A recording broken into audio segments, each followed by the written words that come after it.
નમસ્કાર, હું છું પ્રિયા અને તમે જોઈ રહ્યા છો જનતા કી જાણકારી ન્યૂઝ।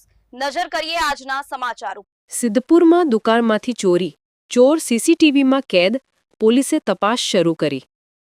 સિદ્ધપુરના જૂના બસ સ્ટેન્ડ નજીક આવેલા સમ્રાટસિંહ સેન્ટર નામની દુકાનમાં ગત મોડી રાત્રે ચોરીનો બનાવ બન્યો છે।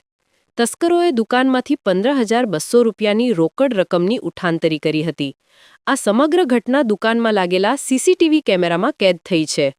સિદ્ધપુર મારુતિ બેંગ્લોઝમાં રહેતા અને દુકાનના માલિક ચંદુભાઈ રામનદાસ પોહાણી સિંધીએ સિદ્ધપુર પોલીસ મથકે ફરિયાદ નોંધાવી છે। તેમની ફરિયાદ મુજબ તેઓ ગત રોજ સાંજે દુકાન બંધ કરીને ઘરે ગયા હતા। સવારે દુકાને આવતા શટરનો એક ખૂણો ઊંચો કરેલો જણાયો હતો। દુકાન ખોલીને તપાસ કરતા કાઉન્ટરના ગલ્લામાં રાખેલી 15,200 રૂપિયાની રોકડ રકમ ગાયબ હતી। ચંદુભાઈ સિંધીએ તાત્કાલિક સિદ્ધપુર પોલીસને જાણ કરી હતી। પોલીસે ઘટનાસ્થળની મુલાકાત લીધી હતી અને સીસીટીવી ફૂટેજ મેળવ્યા હતા, જેમાં તસ્કરો સ્પષ્ટપણે દેખાઈ રહ્યા છે।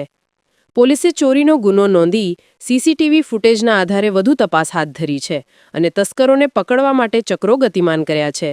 રિપોર્ટર વિશાલ જયસ્વાલ, પાટણ।